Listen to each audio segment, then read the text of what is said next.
Bonjour, je m'appelle Loïc Baudouin, je suis capitaine d'armement chez Orange Marine. Notre activité est la pose et la maintenance de câbles de télécommunications sous-marins. On a actuellement donc 3 navires qui sont sous pavillon français sur lesquels on embarque des marins, donc officiers et personnels d'exécution, métiers sur lesquels on recrute à l'année. Donc ce sont essentiellement donc des gens qui sont issus soit de l'ENSM pour les officiers, soit des différents centres de formation qui peuvent être les lycées maritimes en France, qui disposent bien sûr de brevets STCW.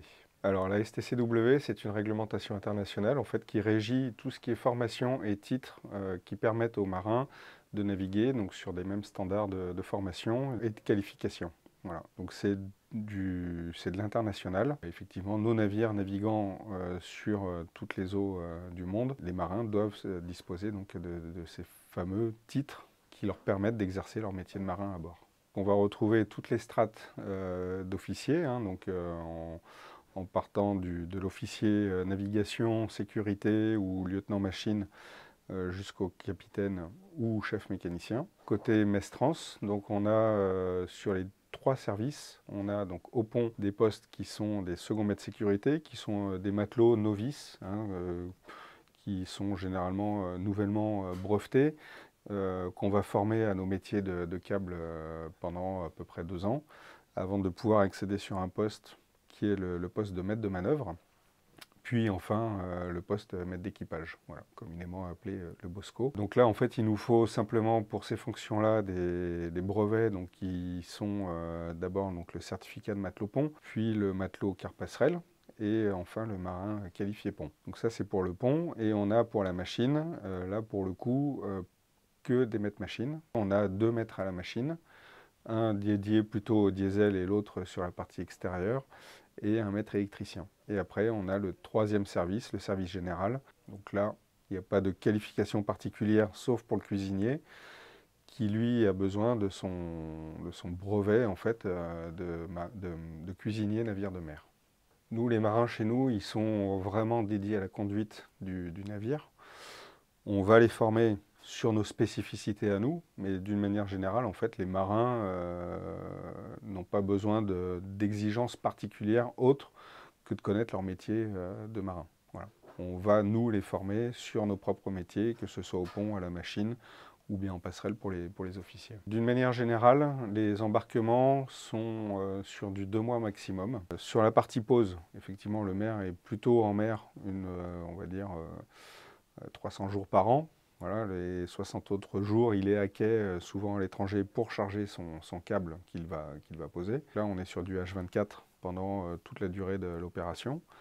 Pour les navires de maintenance, celui qui est basé à Brest ou celui qui est basé à la Seine-sur-Mer, ce sont des navires qui sont à quai en stand-by en attendant qu'un câble casse pour qu'on aille le réparer. Donc les gens travaillent à la journée, s'ils n'habitent pas très loin de chez eux, ils peuvent rentrer le soir à la maison, mais le bateau est susceptible d'appareiller en moins de 24 heures. Et donc quand le bateau appareille, effectivement, les marins ils sont de service, entre guillemets, hein, pendant toute la durée de l'opération, donc sans interruption. La langue de travail à bord, c'est le français. On peut avoir effectivement ce qui arrive assez fréquemment sur les opérations, donc des clients étrangers.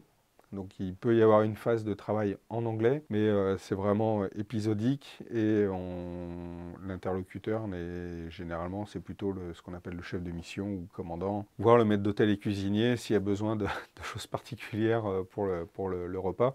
Mais sinon, tout se fait en français sur nos bateaux. Alors, le métier du câble, c'est un métier qui est passionnant. En fait, on n'exige pas des gens qui viennent travailler chez nous de déjà connaître notre métier. On embauche effectivement des gens qui sont issus de la marine marchande de manière classique, qu'on va nous former sur nos métiers. Donc généralement, ils vont quand même y rester quelques années parce que c'est vraiment un métier passionnant. Mais il n'y a pas besoin de particularité à part, je dirais comme tout marin, le goût du travail et l'envie de bien faire. La technologie des câbles, elle évolue. Mais ça, c'est vraiment spécifique aux constructeurs du câble. Donc on a nos techniciens qui travaillent sur la fibre, qui eux vont se former sur ces technologies. La plus grosse particularité, je dirais, pour nous, c'est plutôt l'évolution technique des navires. On a une flotte qui est relativement récente, hein, donc on a le Descartes qui est là, enfin, qui a été construit début des années 2000, et le Sophie Germain, nouvellement construit, et le Pierre de Fermat qui date de 2014, donc avec des technologies qui évoluent, relativement récentes. Donc là, pareil, on va former, nous aussi, les marins sur ces technologies du mieux qu'on peut avec les constructeurs. On a une activité qui est relativement stable, même si elle est vraiment continue sur l'année, hein, c'est-à-dire qu'il n'y a pas de blanc en fait, sur nos activités. On a un recrutement en fait, qui se fait de manière régulière, qui est plutôt lié en fait, à la pyramide des âges chez nous, où on anticipe les départs à la retraite. Donc on a un recrutement en continu toute l'année.